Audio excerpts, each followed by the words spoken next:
dito, bro. Kana sa lang duha. O nya na. Ha? Natulo ka, bok. Namangha ako kahapon eh. Dahil walang tutok pa ako, may nag-react na.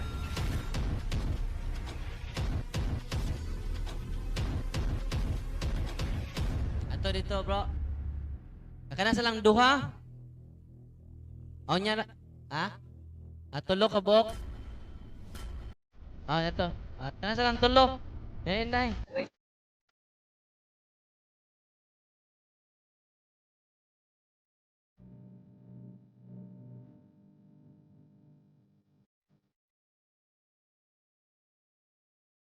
Namangha ako kahapon eh. Dahil walang tutok pa ako, may nag-react na. While nagtutalk ako about the truth of our faith, the teachings of the Catholic Church, siya po yung sumigaw. Dalawang sumigaw. Isa po siya sa sumigaw. Sabi ng demonyo, tama na!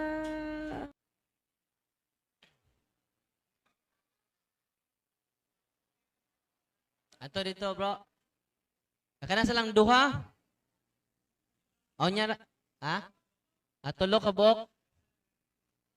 Ah, ito. Kana sa lang tulo. Yan, nay. Doon ay tulo ka klase ang kalibutan. 3 kinds of world. Pila ka, bok, ang kalibutan? Tulo. Una, supernatural world. Sa una? Kusga. Kinsa maning naa sa supernatural world. Doon ay supernatural gift. Doon ay supernatural power. Ang Ginoo. Kinsa pa man? Ang iyang mga anghel. Kinsa pa man? Ang mga santos. Asa nagpuyo ang mga santos sa Ginoo o ang mga anghel? Tuwa sa supernatural world. Ay kaduha, preternatural world. Sa ito kaduha? Preter. P-R-E-T-E-R. Preter. Natural. Kusga. Para hindi mo malimot. Unsay kaduhang kalibutan? Kini nga kalibutan, preternatural world, superior pa ni sila sa atua. Kinsa man eh? Mao ni ang mga fallen angels. Kinsa ni? Mga nahulog na mga anghel sa langit, si Satanas ug ang iyang mga kampon. Asa sila nga kalibutan? Preternatural world. Kinsa ni? Nangahug sa langit. Ayaw dyan mo kalipay, ingnon mo, hulog ka sa langit, sister. Kay si Satanas rin, nahugi ka sa langit. Kay nausba, kinsa ko, hulog sa langit. Kinsa rin nangahulog sa langit? Mga demonyo, preternatural world.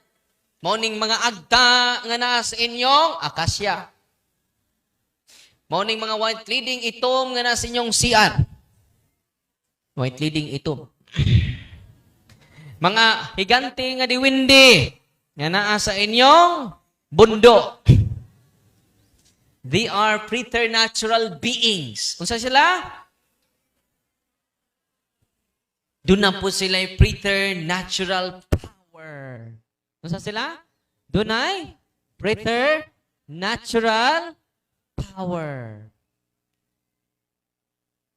Unya, kita day, kita wagtag ikatulong nga kalibutan. Natural world. Unsa ta? Munang natural beings. Kinsa ni natural beings? Kanang imong tapat. Ikaw being ka. No. Natural being. Nakaron.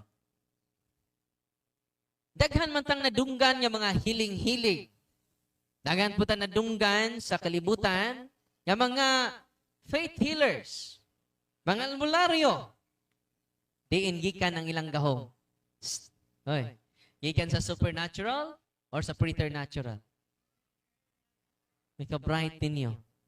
Maunang ang mga albularyo magpadugo.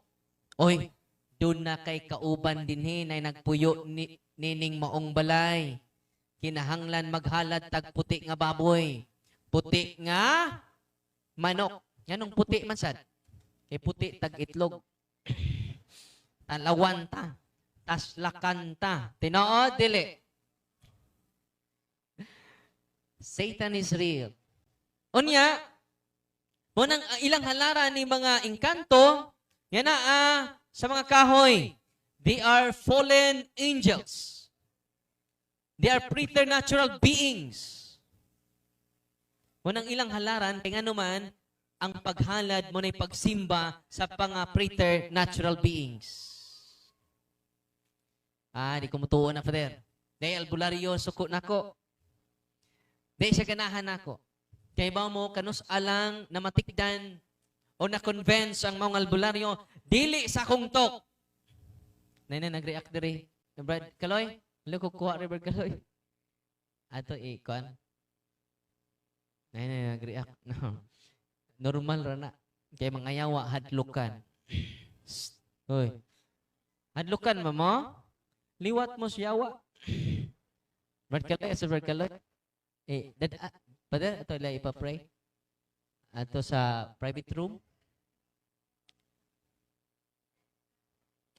Te, dadalang rin sa kilid, te. Sa may, isog ng tinanawan, no? Lubat-lubatan na. Sa may lain. Napay lain? Napudas usa? Nakabuk day? Ha? Pila kabuk?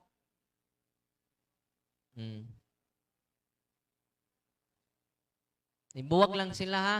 Ibuwag lang. Tulo ka buok?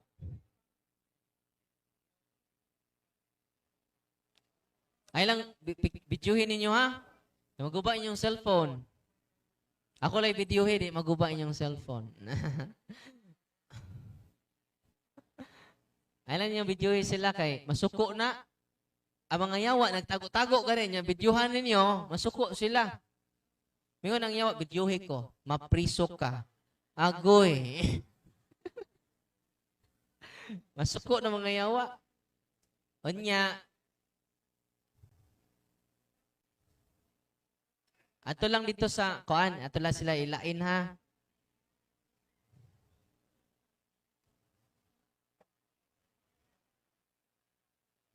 Alsaha lang, bro. Alsaha lang ninyo.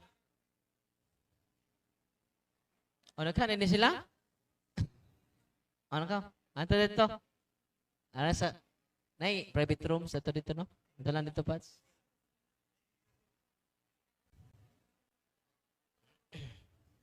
Ay lang sila, idungan, tagsa-tagsa lang. May ubay din na. Nasa edison, no? Ha? Ha? Itong secret niya kwarto.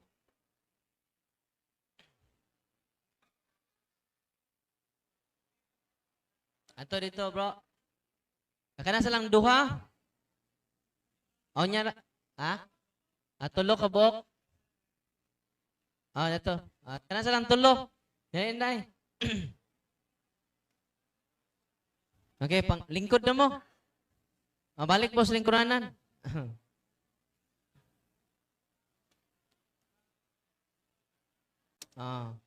Hello, mic test. Nihinay lagi yung microphone. Hello? Nihinay lagi yung microphone. Bro, nihinay yung microphone lagi. Kusog ito ganina. Hello, mic test. Ay, panlingkod na mo. Mga marites. Amigo Mirasol. Pwede kiri? Kusog rin? Hello, okay re. Kusog-kusog re. Ay, panglingkod na mo mga Mirasol. Mga marites. Dito ko sa manggo sa tubig, ay nitundog kalit. Poses di ay, nasuko na ko. Nganong ni Amanas Darwin din he. Uli, dito sa inyo ha. Dito sa manggo sa tubig, idaan nila, nag-deliverance nila, ningon ang mga demonyo. Nganong ni Amanas Darwin din he. They are my people. No? Yan nung nakaingon ang yawa, daghan mo habaak. Uy. Honestly, normal ra na namo. Kay mga yawa, inig-abot sa team, tungod kay doon namin knowledge, kung saon pagpalayas nila, musipat na. Ang uban maitom ang mata. Di nakatutok. Mahadlok na. Musinggit na. Kay yawa, talawan.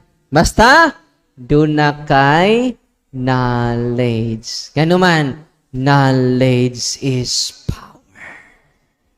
Kung saan knowledge? Kusga. Nyagwa kay knowledge. Kili-kili power radyo ng naanay mo. Inigana na yung mga tumba. O karong gabi una, among dugangan inyong knowledge. Nga naman, ang mga tatay, mga nanay, doon na sila'y authority.